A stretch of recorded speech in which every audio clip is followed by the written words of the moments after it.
അടിപൊളി അടിപൊളി നല്ല പടം. എന്റർടൈനറാണ്.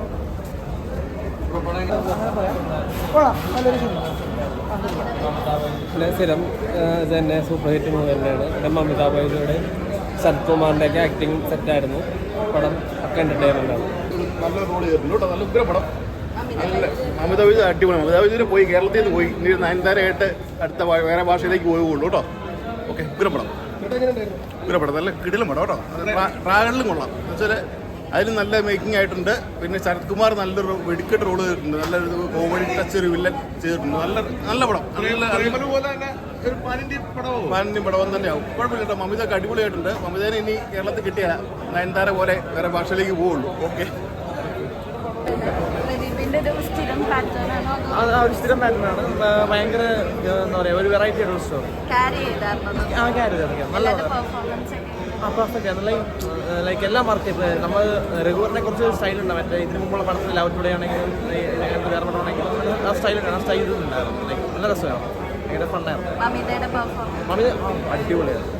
ലൈക്ക് തമിഴ് മൂവിയിൽ ഇത്ര നന്നായിട്ടൊരു ലൈക്ക് ഇത്ര ക്യാരക്ടർ പുള്ളി ചെയ്യാൻ പറ്റുമെന്ന് വിചാരിച്ചില്ല. ലൈക്ക് അടിപൊളിയായിരുന്നു. ശരത് കുമാർ അടിപൊളിയാണ്. നല്ല ഉണ്ട്. പക്ഷേ അത് നമുക്ക് വർക്കായിട്ടുണ്ട്. അതാണ് അതിൻ്റെ ഒരു പ്രത്യേകത. വർക്കായിട്ടുണ്ട്. ആർക്കും ബോറടിക്കില്ല. നല്ല കോമഡി നമുക്ക് വർക്കായിട്ടുണ്ട്. എല്ലാം മൊത്തത്തിൽ കൊള്ളാം. ലവ് സീൻസും വർക്കായിട്ടുണ്ട്. ആദ്യം കുറച്ച് ക്രിഞ്ചായിട്ട് തോന്നിയെങ്കിലും അത് സ്റ്റോറീൻ്റെ ഉള്ളിലേക്ക് കയറാൻ വേണ്ടിയുള്ളൊരു ടൈം എടുക്കും. ആദ്യത്തെ ഒരു അരമണിക്കൂർ നമുക്കൊരു ക്രിഞ്ച് പോലെയൊക്കെ തോന്നും. എങ്കിലും പിന്നീട് സ്റ്റോറിക്കുള്ളിലേക്ക് കയറി കഴിയുമ്പോൾ നമുക്കത് കണക്റ്റ് ആവുന്നുണ്ട്. സ്റ്റോറിയായിട്ട് കണക്റ്റ് ആയി കഴിഞ്ഞാൽ പിന്നെ സീനില്ല. നല്ല എൻജോയ് ചെയ്ത് കണ്ടുകൊണ്ടിരിക്കുക. രസമുണ്ട്. ഏതൊരു ഓഡിയൻസിനെ എല്ലാവർക്കും ഇഷ്ടപ്പെടും. ഫാമിലി ആയാലും ഇപ്പോൾ ജെൻസി കിഡ്സ് ആയാലും എല്ലാവർക്കും ഇഷ്ടപ്പെടും. അതെ അതെ. ഈ പ്രദീപ് രംഗനാഥിൻ്റെ ഈ ലവ് ടുഡേ അതേ ജോണർ തന്നെയാണ് ഇതിലും പിടിച്ചേക്കുന്നത്. ലവ് ടുഡേൻ്റെ ഇപ്പോൾ ഡ്രാഗൻ്റെ ഒക്കെ ഒരു വൈബില്ലേ, അതുണ്ട്. പക്ഷേ സ്റ്റോറി എന്തായാലും ഡിഫറെൻ്റാണ്. നമ്മൾ എക്സ്പെക്ട് ചെയ്യുന്ന സ്റ്റോറി അല്ല. നമ്മൾ എല്ലാം ഈ ഇതൊക്കെ കാണുമ്പോൾ എക്സ്പെക്ട് ചെയ്യുന്ന സ്റ്റോറി അല്ലായിരുന്നു.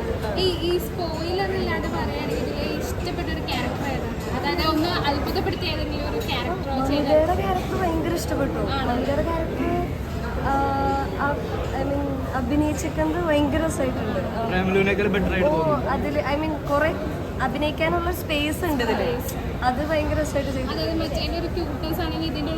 ഇമോഷൻസ് ഉണ്ട്. അത് ഒത്തിരി ഫാമിലിക്കാർക്കും നമുക്ക് എനിക്കൊന്നും ഗേൾസിനൊക്കെ അത്യാവശ്യം റിലേറ്റ് ചെയ്യാൻ പറ്റുന്ന ഒരു പരിപാടിയാണ്. ഗേൾസിന്റെ ഇഷ്യൂസ് കൂടുതലായിട്ട് സംസാരിക്കുന്നത്. അതായത് നമുക്ക് റിലേറ്റ് ചെയ്യാൻ പറ്റും.